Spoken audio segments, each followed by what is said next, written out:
Good afternoon, everyone. Chris Berryman here. How you guys doing today? You know what today is? It is Terrific Thursday. And you know what Terrific Thursday means? It's another Humanity Happy Hour hosted by none other than our very own Carla Fedigan. It's not the sips and tips, but we give you some tips and tips, maybe.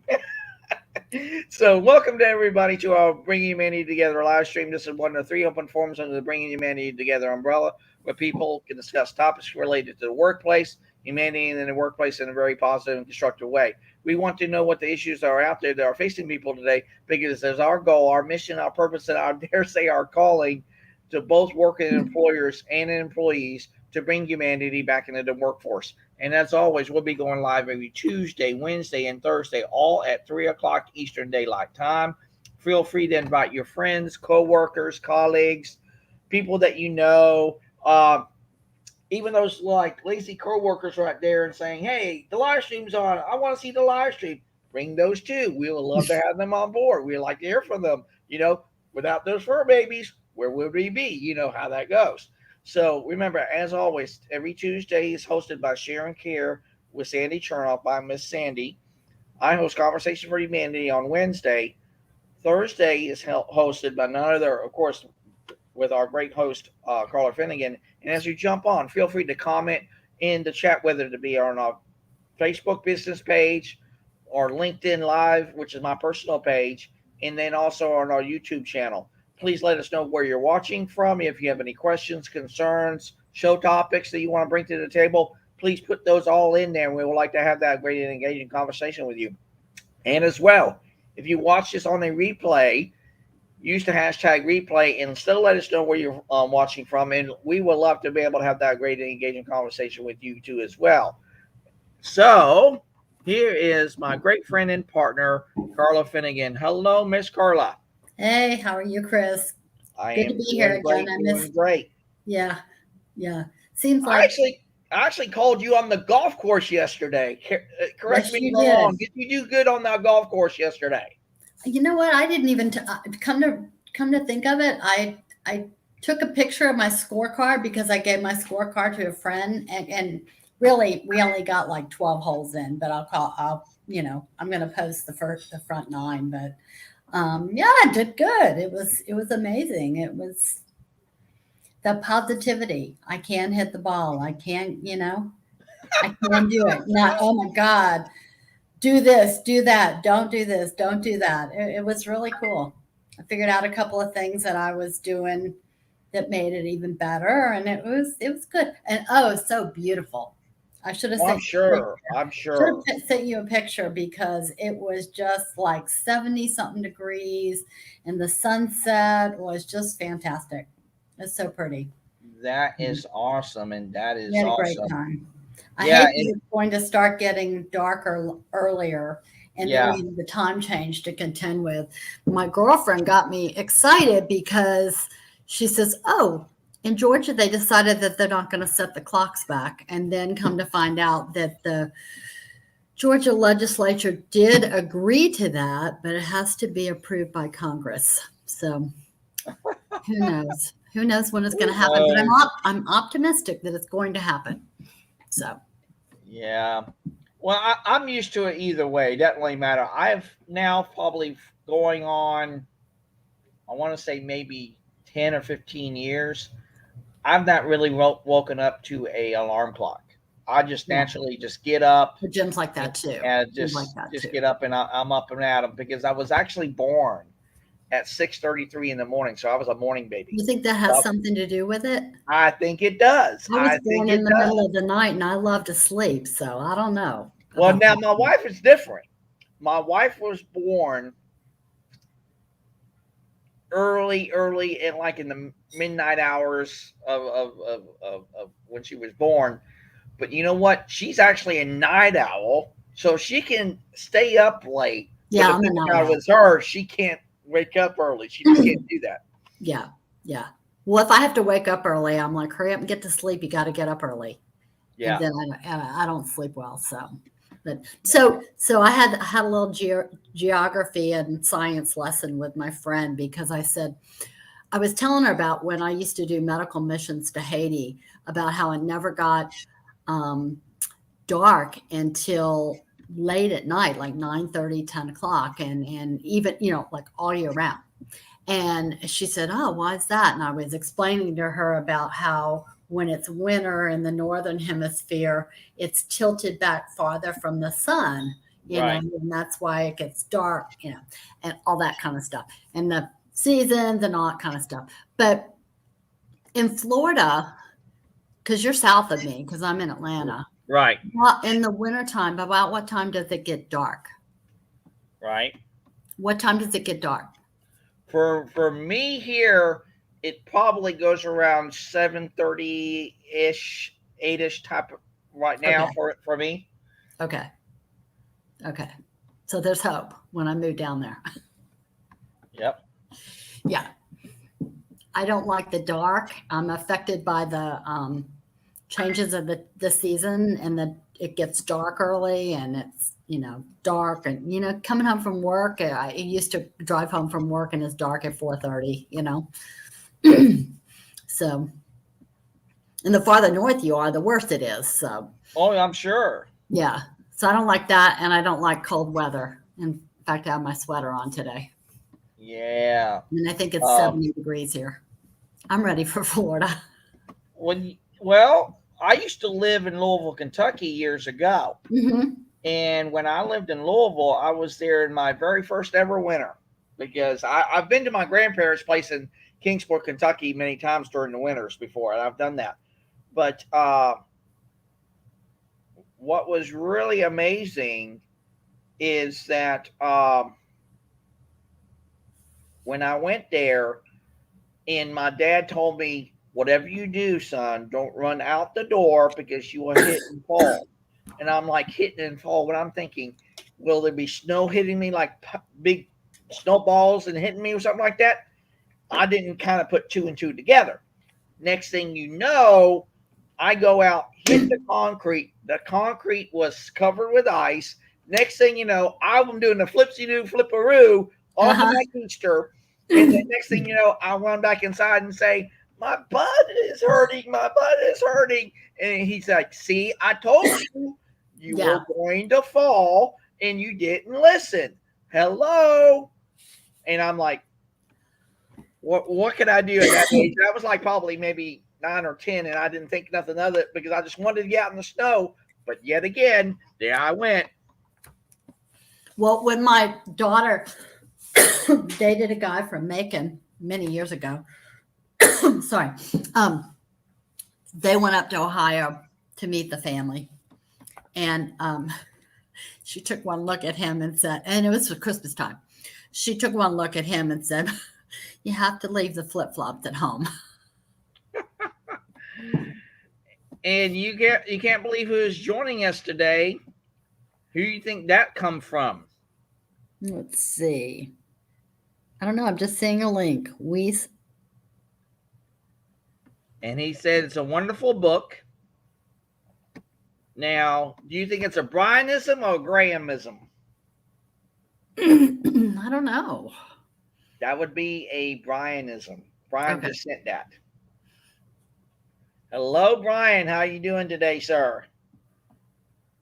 We definitely have to check out that book. in our page. Yeah. Copy it quick. Well, hold on. Let me. Well, it's actually going to be in the comments section anyway, so it's already there. Oh, okay. So it's already in the comment. He actually posted it in the comment. Cool. Yeah, so it's already there. You can go back and look at it. Just go to the post and everything. So.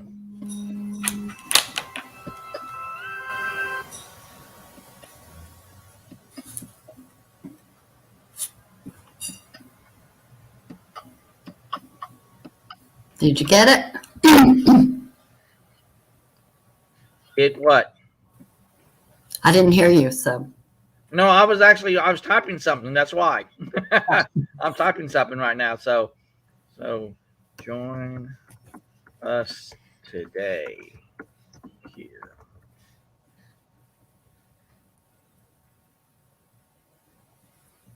Yeah, I'm trying to invite someone to join us today. I'm going to mute you a second.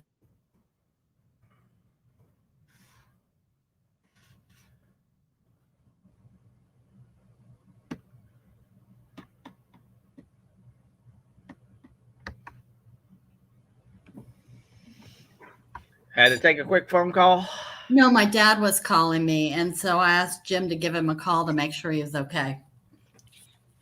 Oh, let me guess. He was wondering about ink again. Yes. That was an amazing story. We addressed the ink issue yesterday. Again?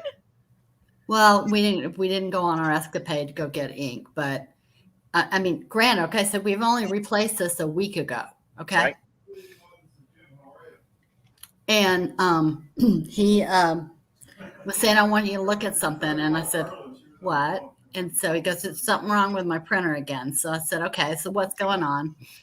He says, well, I tried to print it and it print out some gobbledygook. I don't know what it was. And I don't know. Well, I'll get a buzz you back here in just a minute. You got it. My personal Alrighty. assistant is Bye-bye. calling him.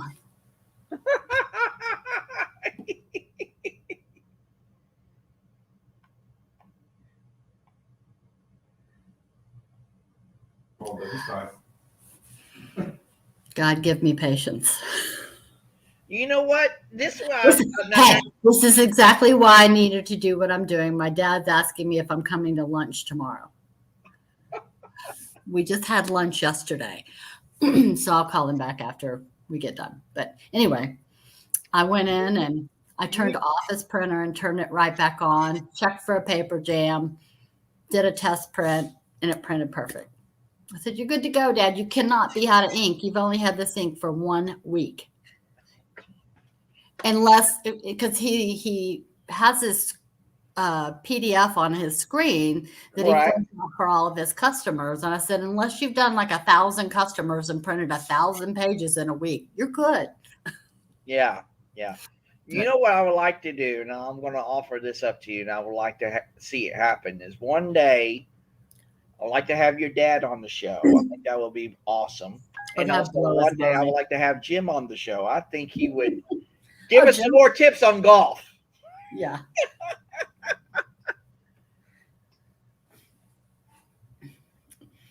Yeah, my dad probably wouldn't know what to say. Yeah, well. He'd be going, is this live? Is this really live? Yeah. So this comes from, I have to go back to our page here and see, what is tonight's topic? Because it resilience. It's not patience, it's resilience. That would be from Mr. Graham. It's resilience in your personal life and your business. They're both interconnected. That is true. We're comparing the two. That we are. And Graham, thank you again for joining us yet again today. Had a great conversation with you yesterday morning.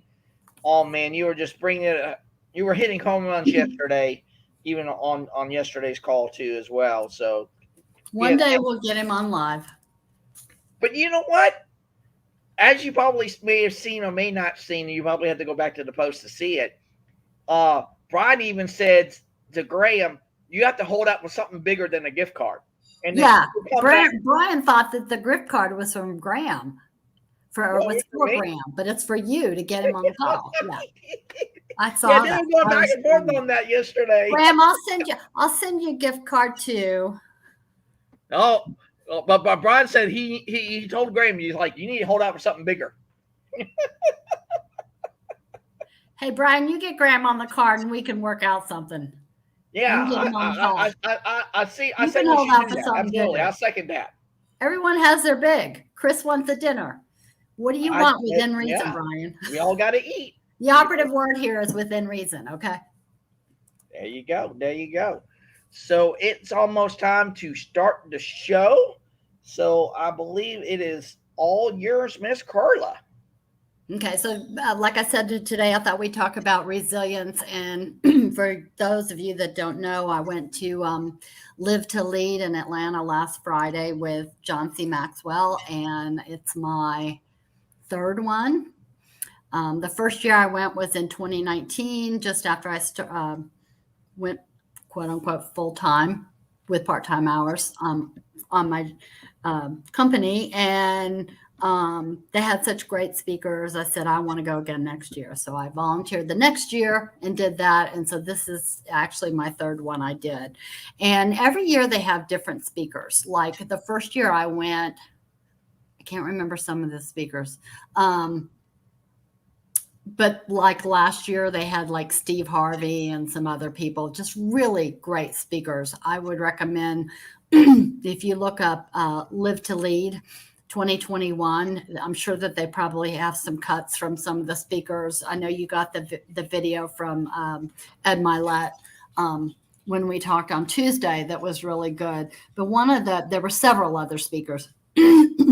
Sad thing is their videos tend to be kind of long, and we can't take up the whole hour with their video. But one of the speakers that they had was Valerie Burton, and she's a certified personal and executive coach and a best-selling author.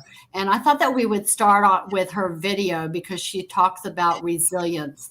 And when I was listening to it, she talks about personal resilience, but I saw so many similarities to what we could take on a personal level as developing ourselves and being resilient people, to taking those into our role as a leader. And if you remember, everybody can be a leader. You don't necessarily have to have a management position or a boss position to be a leader. So I thought that these were great things that we could talk about in terms of leadership, whether you have a business or you're growing a business. As we all know, if you're growing a business, what it started out with like maybe 2 years ago isn't what it is now. And resilience, as she talked about, has seasons.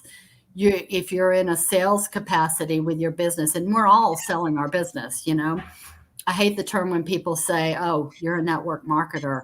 When I hear that, I think, well, yeah, we all network and we all market a service, and they have, it has seasons. And so resilience also has seasons. And when you have your good quarters and your bad quarters and your mediocre quarters, well, that's where your resilience really comes into play, and you really need to have that in business. Well, where does it come from? It comes from your own personal resilience. So I thought we would just kind of start off with this video and then kind of talk about each one of the 5 keys to resilience that she talks about and kind of pick it apart, unpack it. All right, here we go. Here's Valerie Burton.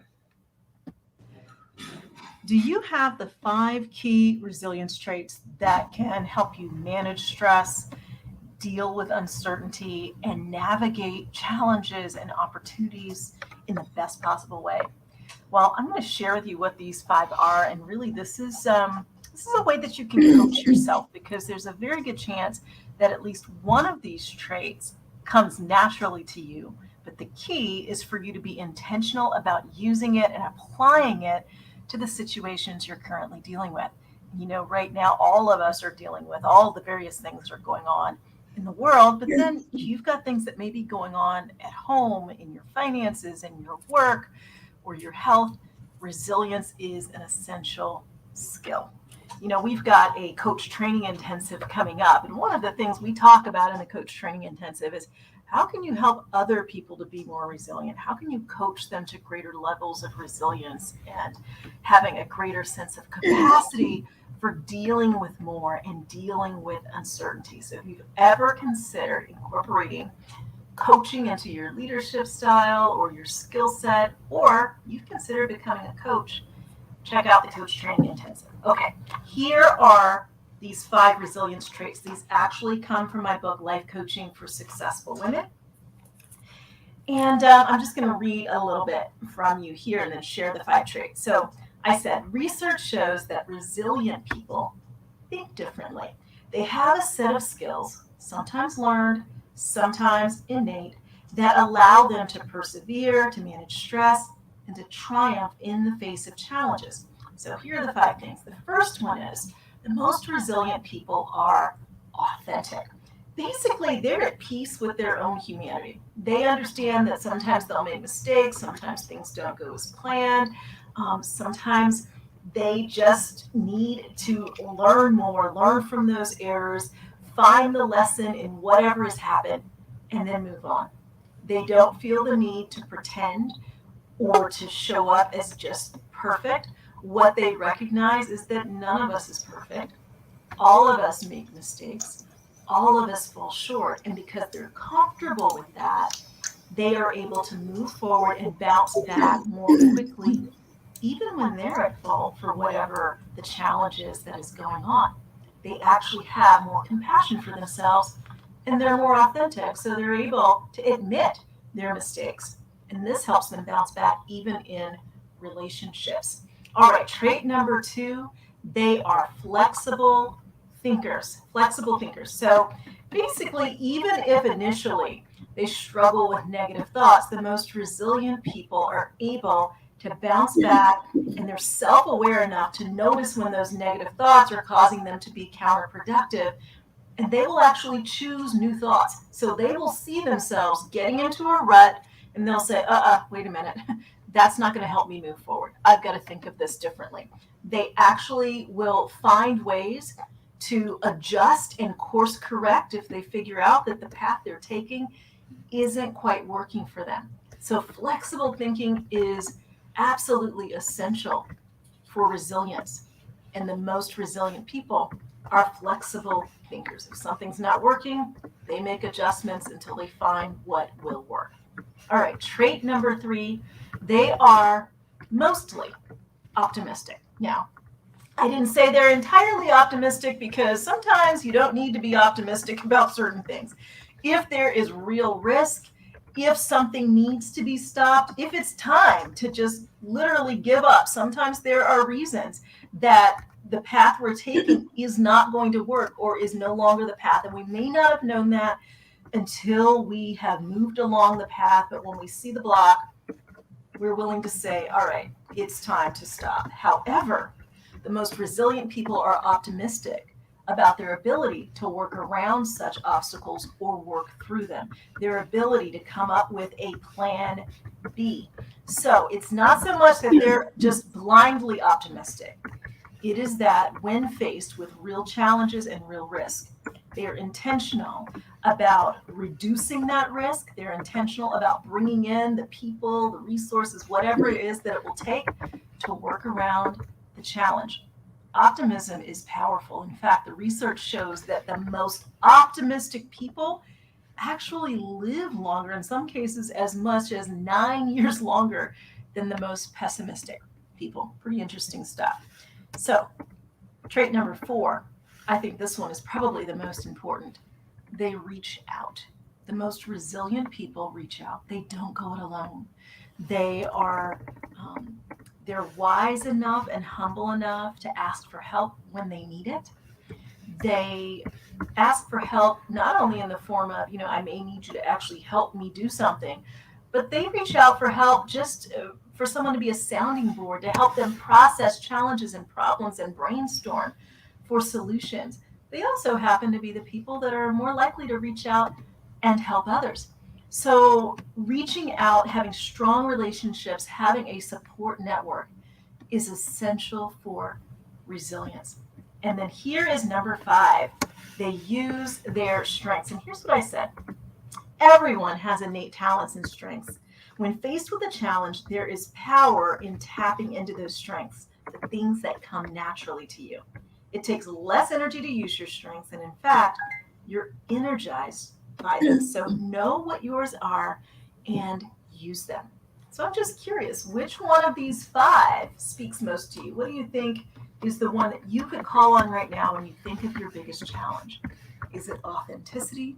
Is it flexibility? Is it your optimism? Is it reaching out?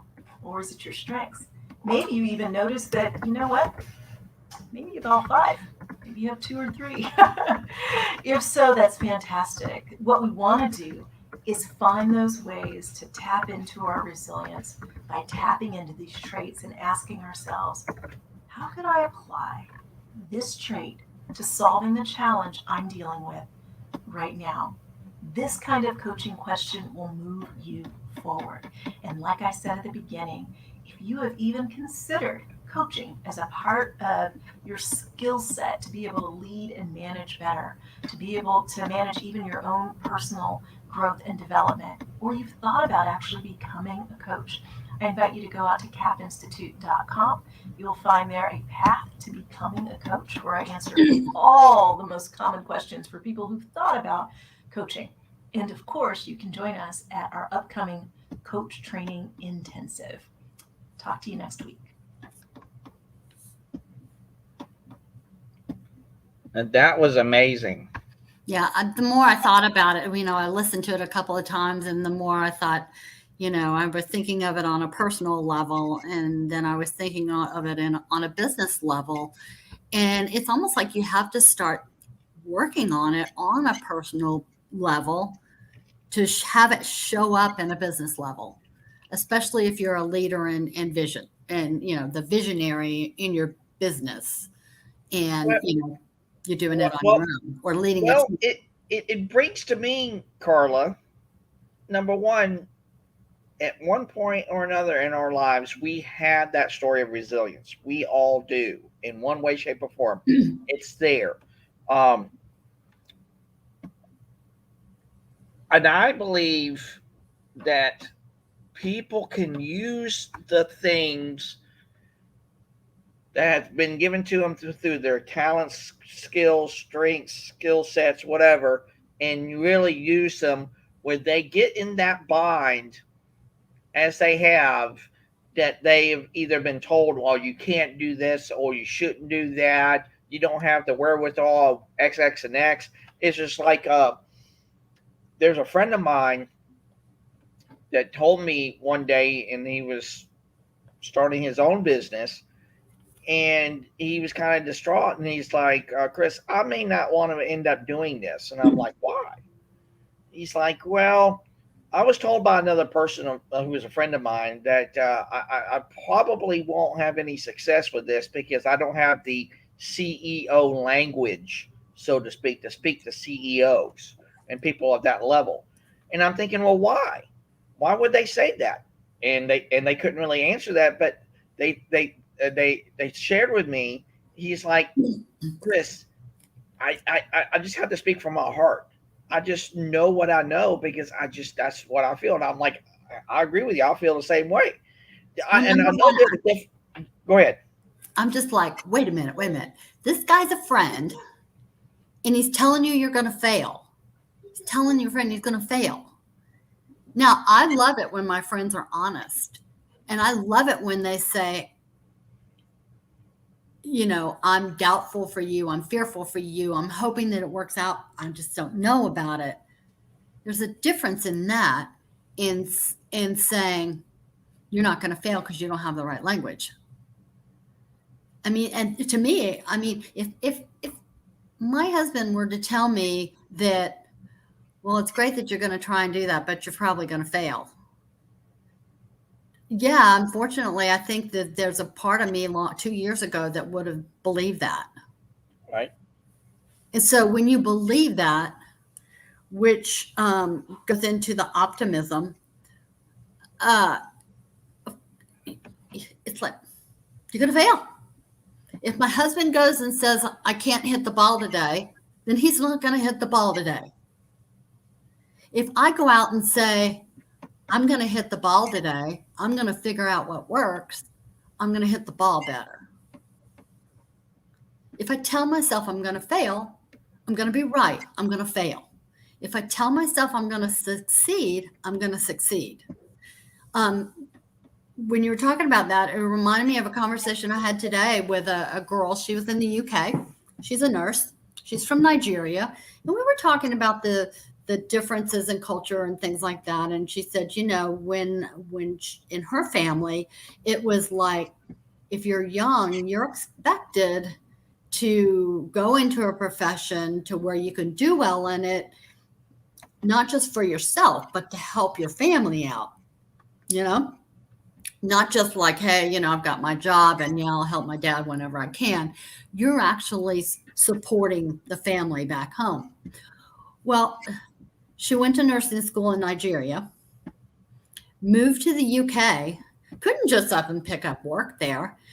So when after you go to school for a nursing program, which is one of the hardest bachelor programs there is, so they say, and I would tend to agree with that, you have to take a state board exam just to give you the license to practice. So she moves to the UK and has to turn around and take another national board in nursing. I cannot tell you how many nurses probably would not even do that in the United States. They're like, I'm one and done.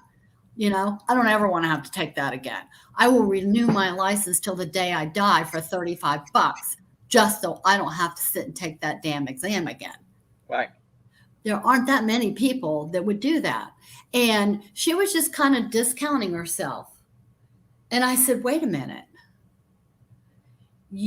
She didn't even see the resilience she had to come from Nigeria, go to school, take the exam in Nigeria, move to the UK, and moving to a foreign country is not easy. I did it twice. It's not easy. It sounds like fun, but it's hard. Okay. Back in 1985, when somebody told me that, when you move abroad, it's going to put a stress on your marriage, I was like, oh no, I got this. It does impact the whole life in enough people. And then she turned around and took the nursing exam in the UK and got a job. I said, you should not discount yourself for that. She goes, well, other people just tell me, well, yeah, sure, you did it, and discounts her. People don't realize the resilience that they already have to get them to where they are now and what they've come from. They don't see it. And, I went to a church thing the other night, and my friend was actually speaking, and she was talking about resilience, that there's two types of people: a splatterer, somebody that gets in a difficult situation and they crash and burn, and splatter, or there's bouncers, and those people bounce back and they're resilient. Yep. Absolutely. So let's go to the chat, because we got Graham and Brian chatting. This is what Brian just first said. He said, Graham, it's all a created game. It is possible to create an empowering context no matter what. And then I believe Graham replied back, said, it's all an interpretation all the way down. Keep what's happening separate from the story that creates about what happened. What say you about that, Miss Carla? I'm not quite understanding what they're talking about. Well, no, actually, Brian said the second one. He did say it's an interpretation all the way down. Keep what happens separate from the story that we create about what happens. Yeah, I'm with you on that now. Now, when I read it now, I'm thinking, what's Brian kind of saying? Yeah. Hey, Shara, how are you? I'm not too bad. How are you? Good to see you. Thank you. Good to see you. Yeah. I was just talking to somebody in the UK today. Oh, really? All right. Yeah. That's good. It's so much fun to talk to people all over the world. It is, yeah. That we do. So, well, I like the first point that she was talking about being authentic, and with me, what you see is what you get. right. No makeup and all. But I like it that when you're first starting out in a business, and the way that I would equate this to business is, you have this idea that you have to do it perfectly, and that fact that you think that you have to be perfect doesn't put you into action. It puts you into inaction. Well, when I get this done, I'll do this. When I get that done, I'll do that. And it's got to be perfect. Oh, wait, I don't know how to make it perfect. So I guess that's not going to get done to get me where I want to be. So it puts you into the realm of being inactive. And I think that authentic people are, if you have a product or service that you're offering people, when you're authentic and you are who you are and you want to give to people, if they like what you have, that's okay. If they don't, that's okay too. So many people get wedded into, oh my gosh, am I going to have anybody buy my services or anything like that, that they don't come across as authentic. They actually try and sell more, kind of like what Ed Milet was talking about. That you come across as salesy, you come across as spammy, as opposed to people believing in what you believe, that they believe in what you believe, or that they believe that you believe it. And there's the man of the hour himself, Brian Sumner, with his great Brian-isms. So we have to get more clarity on one of your first ones that you said. It's an interpretation all the way down. Keep what happens separate from the story that we create about what happens. What say you about that? Why did you say that? Well, you're talking about resilience, and the lady comes up with 5 or 6 points of what people should be doing, which I find kind of interesting to begin with. But the point is, it's all made up. Our entire life is an interpretation from beginning to end. It's all made up. There is no reality outside of what we create as reality. So we end up conflating and taking a situation that you see or experience, and we make up a story about how we experience it. And we collapse the two as one and the same. But they're not. They're different. What happens is different from what you say happens, because someone else might see and experience and watch the same thing that's happening, but have a completely different interpretation of it. So the point is, the interpretation is what matters, not what happens. So if you're talking about resilience and staying resilient, it's a lot to do with what you say about a particular situation. It's not the actual situation. The situation is more or less irrelevant largely. But it's the context from which you see that situation, Chris. That's what I mean by that. It's interpretation all the way down. I mean, and you know, you can come up with 25 different topic points of what people should do to be resilient. Okay, sure. But it's different for each person. Right. It's a different situation. Right. It's a different interpretation of a situation. Like, you know, and what is resilience? Right? I mean, is it overcoming something? Like, just because you might consider something difficult or hard doesn't mean Carla or myself or anyone else finds it hard, or vice versa. So it's a very subjective, you know, kind of conversation of what resilience is or isn't.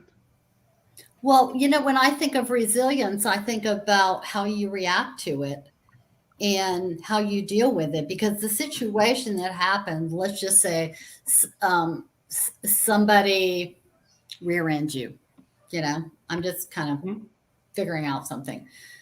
And you go, you know, some people would just be so dramatic about it, and life is coming to the end because somebody rear-ended me, where it's like you talk about, people have different ways of approaching it, whereas other people are like, okay, I'm calling my insurance company, I'm getting a rental car, you know, I'm going to work, you know. Yeah.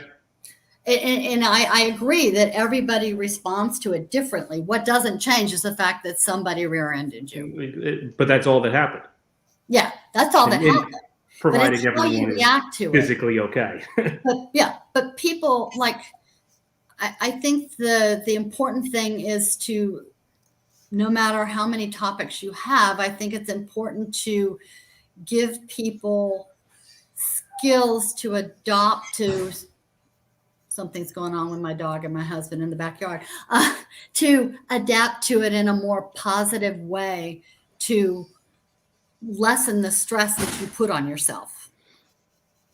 That you're more positive about it, and you're going, okay, I have the wherewithal that I can figure out X, Y, and Z, and I can be optimistic that it's going to, you know, everything's going to work out for good for me, despite this, that it's a roadblock, not a mountain. It's a speed bump, not a mountain. Yeah, I would agree, and I think people largely don't handle particular things in their life very well, or even in their job, because they have a set of expectations that is unrealistic. Like, and Chris, I think we chatted about this briefly the other day, yesterday maybe. We've all been taught somewhere along the line in our life that the world isn't fair, right? I mean, Right. why is it that some people live to 105, some people don't live to 5, right? I mean, why is it that some people are born? It's largely random in some way. And we expect fairness in the workplace or in our life, even though we know inherently or somewhere that it's not fair. And I think part of it, Carla, is that we have these expectations of what we think something should be. And when our situations don't live up to those expectations, we don't know what to do with it. We get disappointed.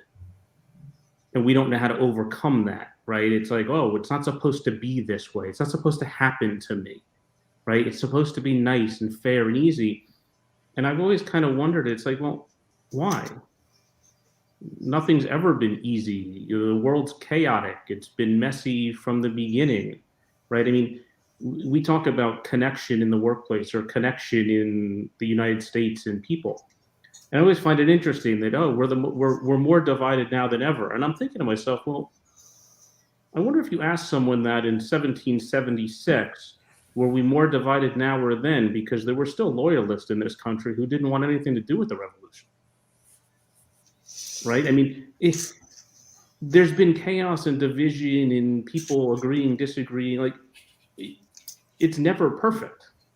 It's a constant conversation about, you know, where we are, where you want to go, what you want to do, but it's all made up. Mm-hmm.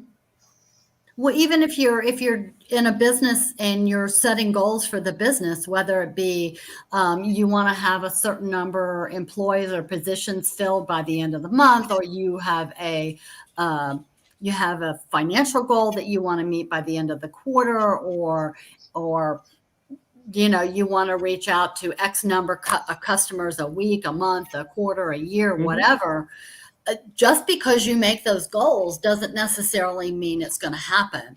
And that's where you have to, that's where they talk about authenticity, that you have to understand that it's not going to be perfect and it's going to be messy. Yeah. You mentioned hitting the golf ball. I mean, yeah. You have a better shot at hitting the golf ball if you think you're going to hit the golf ball. Absolutely. As opposed to saying, I'm not going to hit it. Mm-hmm. Yeah, there's an aspect of unconscious behavior that we program ourselves without recognizing that we program it through language.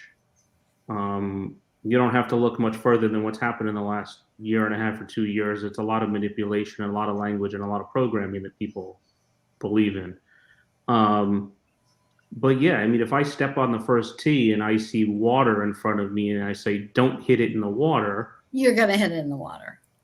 Because what has your mind has your body, largely, in athletic sports and so forth.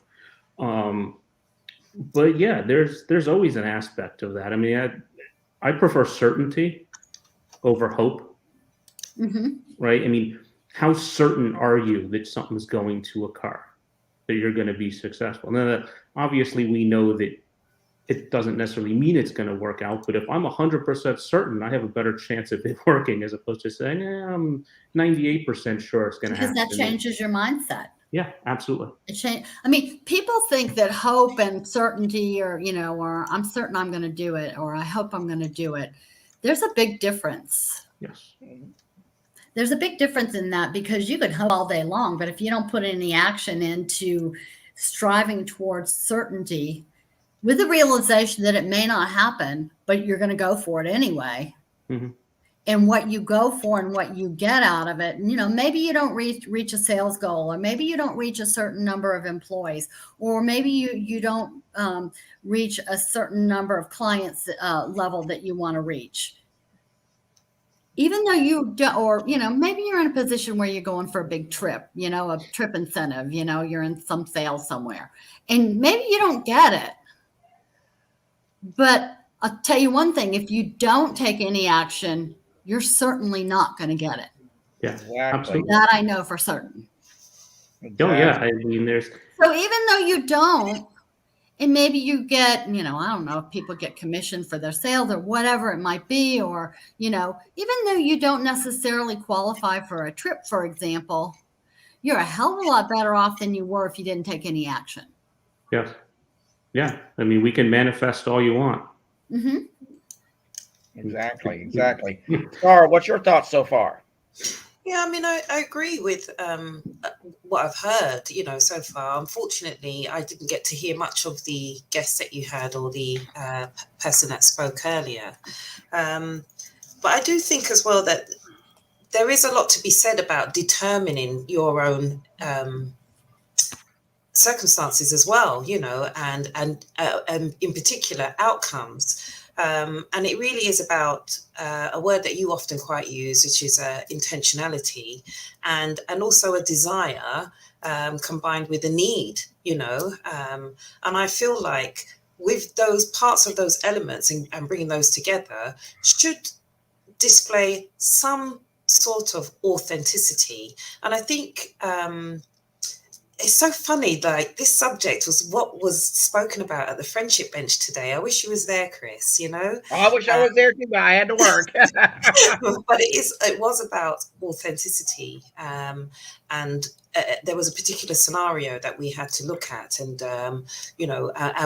and why those certain decisions are made, but I agree very much with what I've heard, and I do feel like resilience comes through not just in the examples that were presented earlier, which I also agree with and can relate to, but I think resilience is something that you build over a period of time, through the experiences that you have, and usually I think that resilience is born out of disappointment a lot of the time, Well, I think it grows because, if you look back in your life, say 2 years ago, do you feel like you had as much resilience then as you do now?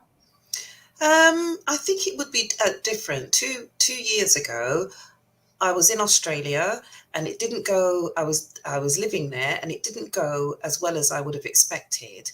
And trust me, when you are finding yourselves out in the elements of a place where you know nothing, and you are left out in the rural, outback to crack on. And I'm a city London girl, you find that you discover all kinds of resilience, in that kind of scenario. To even be able to sit here 2 years later and be able to tell you that tale without having to have had any counselling or, visiting a mental institution, tells you the kind of person I am in terms of resilience. And again, that was been built over time. And I think having gone through that experience, I feel like now, probably in answer to your question, I would say yes, because I feel like now I can go through kind of anything, even though sometimes when things do arise that I don't expect or are outside my expectation, I might freak out for a bit. And then once I'm able to accept what's happened, then I can, formulate a plan and overcome it. And I think that's what it's about for me. Resilience is born for me personally, through overcoming situations or challenges. Well, I have found it easier that I was thinking about this when my friend was talking about this in a church presentation the other night, and then we were sharing it with the people around the table. And I was like, I'm resilient just in the fact that I'm sitting here, because I was a preemie from 1959, and I'm not supposed to be here. Right. I weighed 2 pounds, 10 ounces, and I was born in 26 weeks. Oh. And to go through, challenges growing up, And I went through a divorce. I raised kids to teenagers and graduated them from the house. I've been through broken relationships, and my resilience has grown along the way. I've been through job changes. I've survived layoffs at work and different things like that to get to where I am now. And it's to me, it's all based on, at first it wasn't about attitude and positivity and optimism, because I was like we talked about, are you a splattered person or a bouncer? 25 years ago, I was a splatterer. My world ended. I didn't know what to do. I was lost. I had to recreate. I moved back to the United States, and my son was 9, and my daughter was 9, and my son was almost 11, and I had to recreate an environment for them. So I got resourceful, and I made it work. But I was a splatterer at first, and throughout the years, I've become a bouncer through positivity. But I look back on those experiences, and I think that those experiences intensify your ability to be resilient and be that bounce back person, because you look at what is the positives that came out of that. Exactly. If I was still in that situation back in 1995 and still living overseas, I would not be the independent person I am today. Sure. Yeah, I can relate to a lot of what you said, Carla. Honestly, I can. And I think we all can, in some way or another. I mean, most people have, I don't know, lost a job, a job that they didn't expect, that they would lose. I mean, that's happened to me countless of times, but as I say, sometimes these things are good in a way. They're good experiences. Maybe not at the time. You might not think of it because they always seem to happen at the wrong time when you least expect them. But I feel like, it helps to build up a level of tolerance, whereby you are able to cope more, with certain things that you don't expect or you don't plan for. And out of these disappointments. And I think that's probably why a lot of businesses are born today, especially small businesses, where people want to sort of have more control over what their future looks like, in terms of business. You probably find that there's a lot of disgruntled people that were laid off work that have decided to, choose their own path, and become creative in making those things happen. And I would, be one of the first to put my hands up and say, I joined the realm, and I'm glad that I did,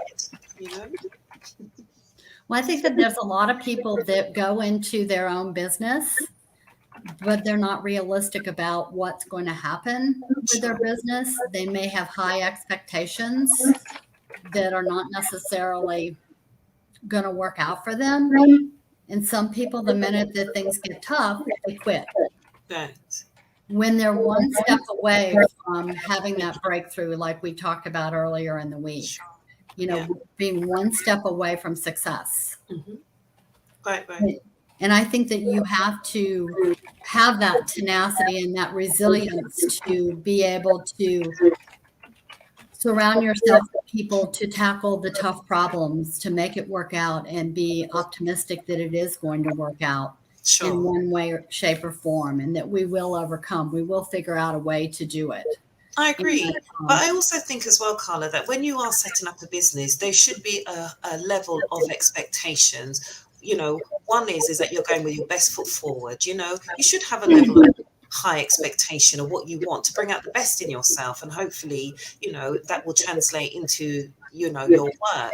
In terms of where people might be unrealistic is in that maybe in the amount of sales, the forecasting, that kind of thing, and the long hours and things like that. I mean, I know I've spoken with you about, the extensive hours that I work, in order to make this ship run. And as you know, I don't have the most conventional business because of our challenges that we face in our business daily, just based on myself and my business partner. So, but at the end of the day, despite all of that, I am still able to demonstrate, being a good humanitarian, just by having that investment, by investing in people that come from challenging backgrounds, because I know what that's like, and being able to see those people's lives change by the input and the investment that we have made with them, that they can, create a career path for themselves, as it were. I'm sure when we first went into this, that wasn't the demographic that we had in mind.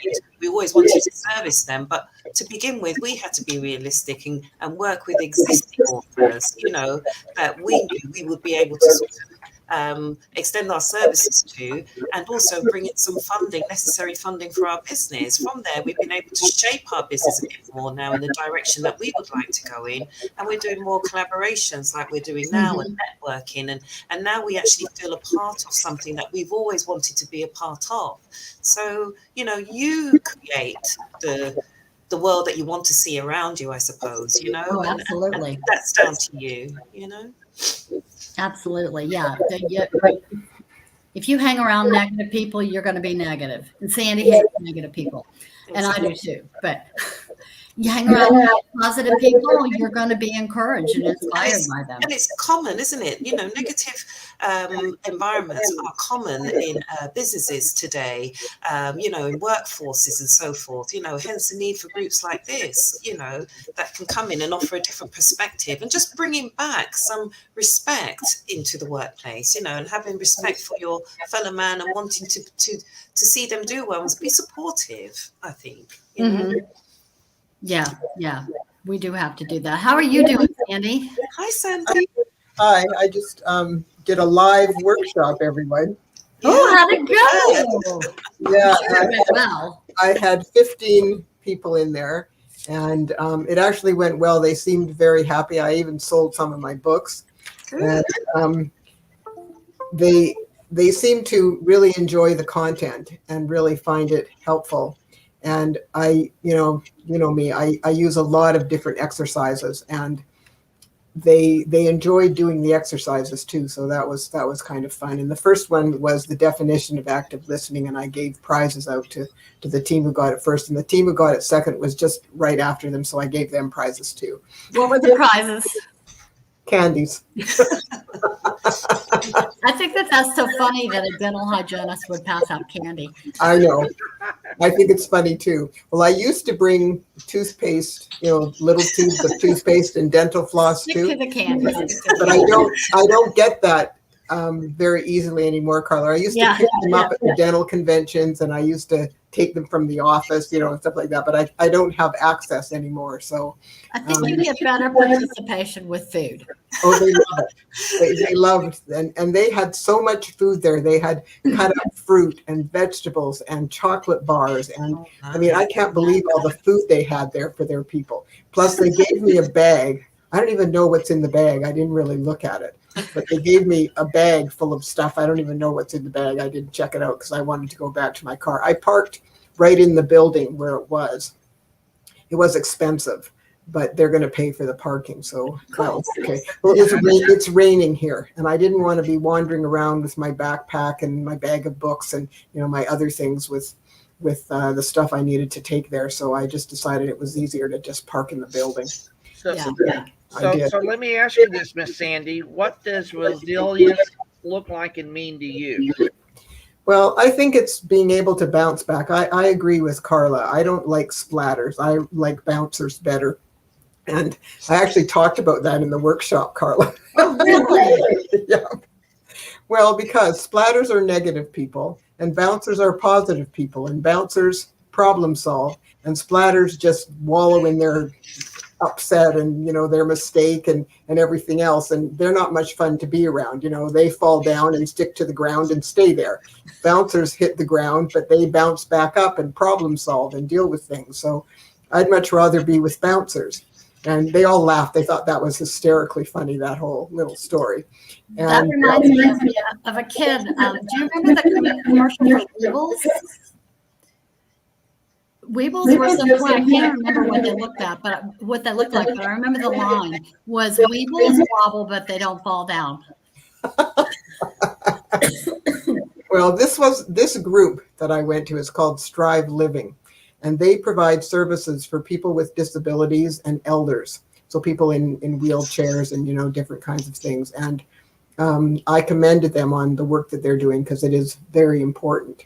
And I actually had two guys in the room. I was sort of surprised because I thought it was mostly going to be women, which it was. And one of the guys works for another company that I've done workshops for. So he knew me, and he bought my book at the other workshop, and he bought another one today for his wife, and his friend bought one, and somebody else came over and gave me $20 for a book. So that was kind of nice. I was happy to sell a few books. And they were very participatory because I had a lot of different exercises, and I think they found them very beneficial. And, you know, that way they get to talk. And then each group, I had them divided into 5 groups, and each group got, you know, some different activities. And one of them was just a pairing because they had to practice active listening with a partner. But the other ones were either scenarios or different situations that they had to come up with and then share with the group how they resolved the issues and so on and so forth. And they found it very helpful. And I couldn't believe how participatory they were. They were really great. Oh, that's great.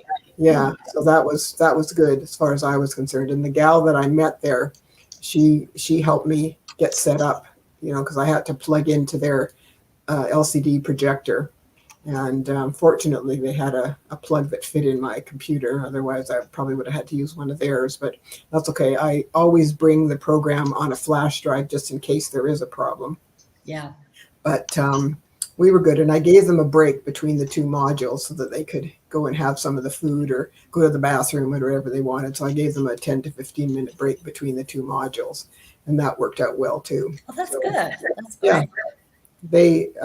It was a very nice group of people, and it was quite a mixed bag. I mean, there was I think a Filipino lady, and there was a Chinese guy, and there were some other Asian women, and it was a real mixed bag. It was kind of cool, and yeah, I enjoyed it very much. Well, I much prefer to do live sessions. I just, you know, they're just so much. The world is opening up.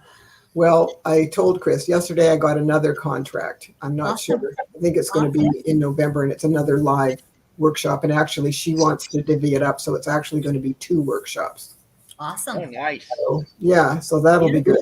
And she's going to, you know, each of them will be 3 hours, so they're going to pay me $2,500 for each of them. So that's good. Yeah, I take that. Yeah, that's awesome. So, yeah. So I like what Brian, because Brian just said something in the chat that was really, really great, and I want him to expand on it. He said to me, freedom can create conditions for resilience. Freedom is letting go. Dive into that one, Brian.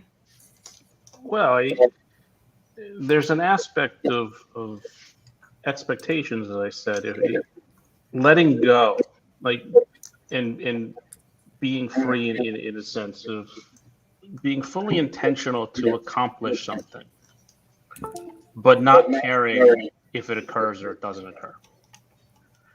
And I just let go in many ways, you know, instead of wanting a certain result, I expect a certain result. And if I get the result, great. If I don't get the result, great.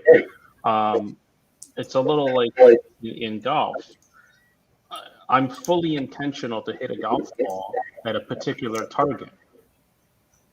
But if it goes there, it goes there. If it doesn't go there, it doesn't go there. I know that it has nothing to do with physical activity, right? I mean, as I mentioned, has your mind, has your body. So we get in our own way, largely, in the world.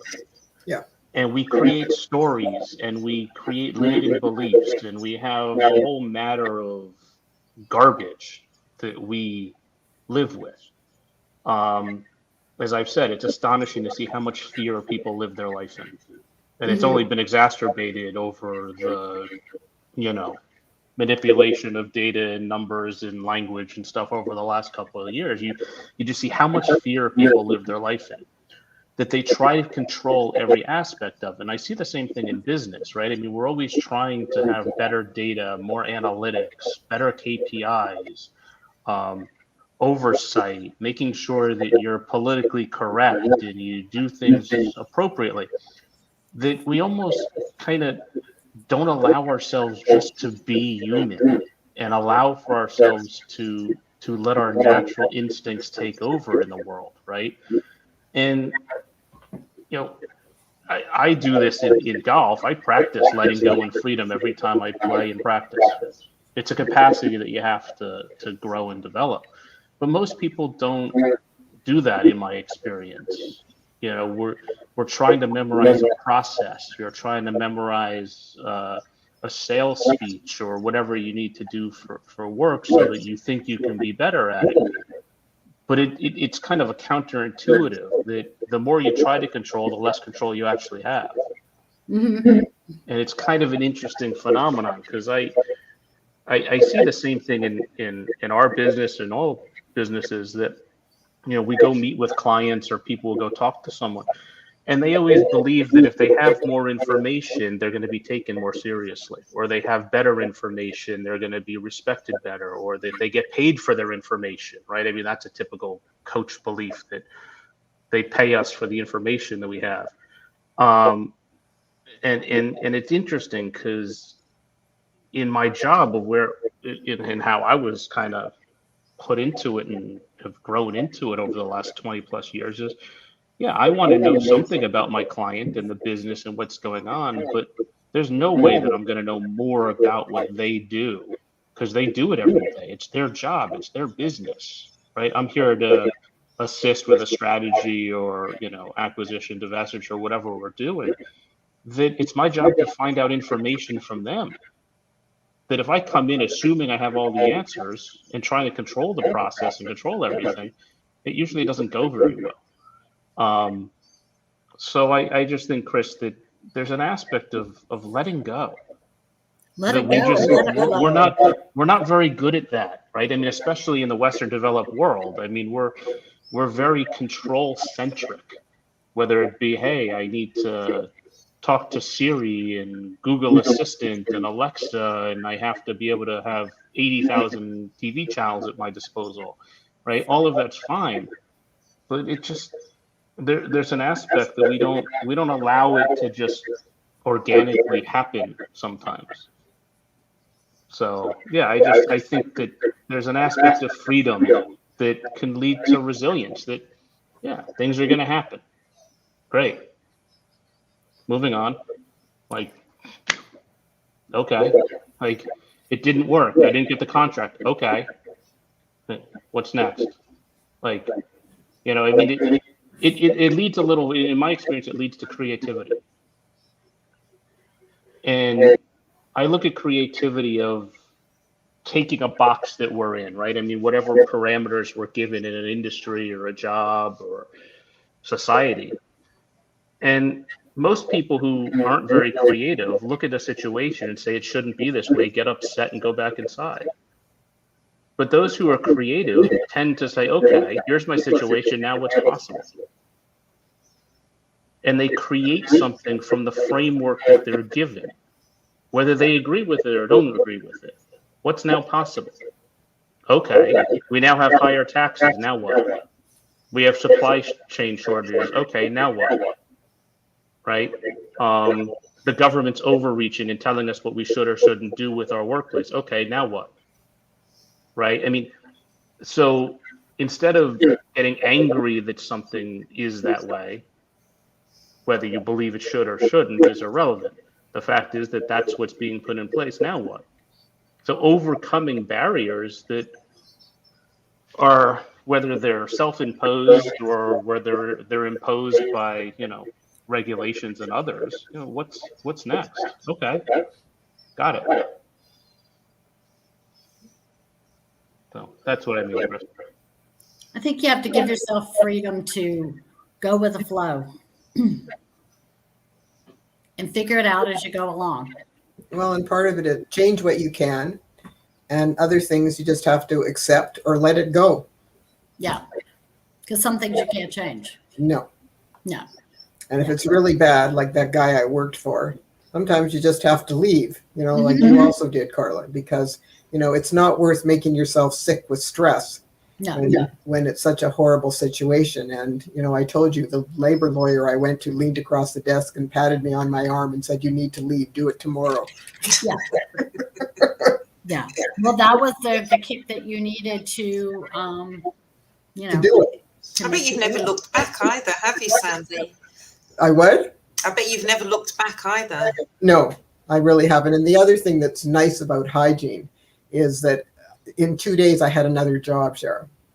And these are the things, I think sometimes these situations like the one you just mentioned about yourself and Carla working for people that weren't, maybe the best, I think those things have turned out to be your motivation to change your situation, Well, and if you can't change it, you couldn't change this guy. He was just, horrible.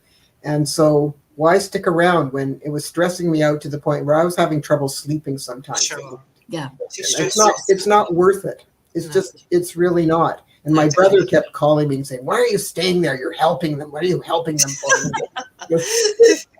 Well, there are thousands of people out there that dread going to work on Monday morning, that dread going to work every single day. It's sad. But they don't have To brace themselves before they cross over the picket They don't line. have the courage, number one, to make a change.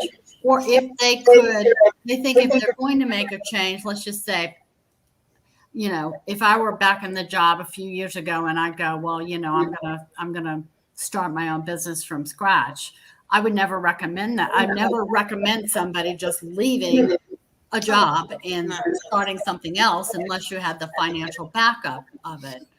But I would encourage them to start putting it together and start making the money to That where they could get to the transition, point yeah. where they could. But there are a lot of people that won't even put in the effort for that because they're splattered and they'd rather sit in a miserable job and complain about it. Or sometimes I think they're in fear, aren't they? Engulfed in fear as to what the next thing is going to be when they're so stuck in the mire of what's currently happening to them, And I think sometimes, I suppose at that time, maybe a decision does need to be made. Either they are fired or they remove themselves, in order to find that destiny, what they're looking for.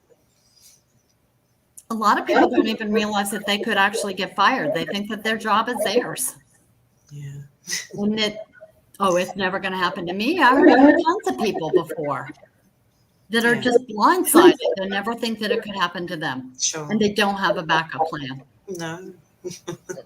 Because they're just blinded by the fact that they think that their job belongs to them. True. And then once they lose their job, they are just totally. They lose themselves, don't they? Yeah. Oh, they lose confidence. Yes. Oh, yes, for sure. For sure. So Valerie had talked about the different keys to resilience. Authenticity, flexible thinkers, mostly optimistic, reaching out to people, and using your strengths. And she talked about how some of us may have all of them, and some of us may have one or two, three. Which ones do you think that you have, and which ones do you want to work on? Oh, As your what call were to they again? action. It's a personal call to action to what you're going to do. Well, What were they again? well, for me, Carla, I'll start off. I'm mindful I should work on all of them because there's going to be those days that I may not be as positive as I was yesterday. Just like what Brian has taught me so well in that not only does our values change, but our minds change on any given minute and any given moment. And if we allow ourselves that freedom to say, hey, today is going to be the day that I'm going to be positive, but if it turns out I can't be that, I recognize that and say, hey, okay, I didn't make this today or didn't do that today. I can give myself that grace and say, hey, okay, all right, let's move on. So I'll just take all of them and just say, you got to work on all of them at any given point at any given time in your life. Yeah, I'd agree with that too. I feel like I'm constantly trying to work on all those. And I feel like as a team member, if we all work on each one of those, and we're going to be at different levels depending on what they are, it makes you stronger as a team member. Yeah. Sandy, your call to action? Well, I think that, people should be resilient because then they can bounce back after something's happened. And again, the only thing in our lives that we have control over is our attitude. And if you don't take a positive attitude, you're not going to be able to problem solve. You're not going to be able to move forward. Fear holds you back, and, failure holds you back. So these kinds of things you need to look at with a different attitude. And if you do, it won't hold you back. I mean, you can turn fear into action, and you can turn failure into a learning experience and move on, and, different things like that. But people get stuck in those positions, and then they prevent themselves from moving forward.